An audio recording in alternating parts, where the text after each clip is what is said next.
इस परम सत्य को अच्छी तरह समझ लो कि विश्व में केवल शरीर नाशवान है, किंतु आत्मा अविनाशी है। शरीर के मरने पर आत्मा नहीं मरती। आत्मा न कभी जन्म लेती है और न कभी मरती है। वो अजन्मा, नित्य, सनातन और पुरातन है, जो शरीर को मारने पर भी नहीं मारी जाती।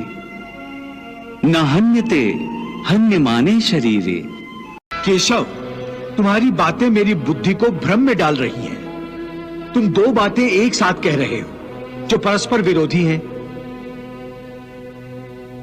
तुम कहते हो कि शरीर मर जाता है, परंतु शरीर का एक हिस्सा जिसे आत्मा कहते हैं वो नहीं मरता।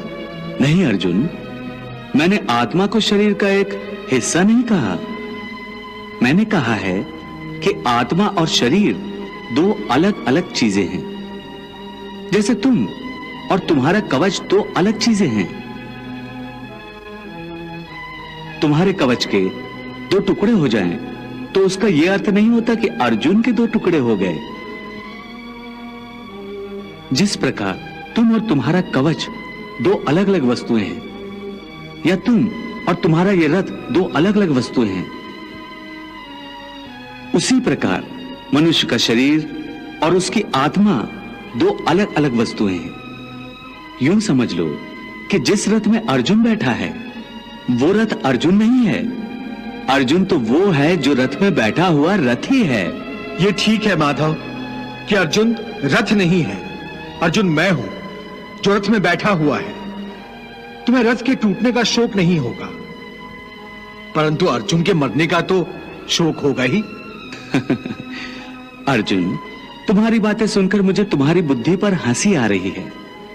अपनी तरफ से तुम बड़े पंडितों और ज्ञानियों जैसी ऊंची ऊंची बातें कर रहे हो, परंतु तुम्हें यह पता नहीं कि जो सचमुच ज्ञानी होते हैं वो ना उनका शोक करते हैं जो मर गए हैं, और न उनका शोक करते हैं जो अभी नहीं मरे हैं, क्योंकि वो जानते हैं कि जो मर गया है वो फिर जन्म लेगा, और जो अभी जीवित है वो अवश्य मर जाएगा। मरने वाला फिर जन्म लेगा, क्योंकि केवल शरीर का नाश होता है।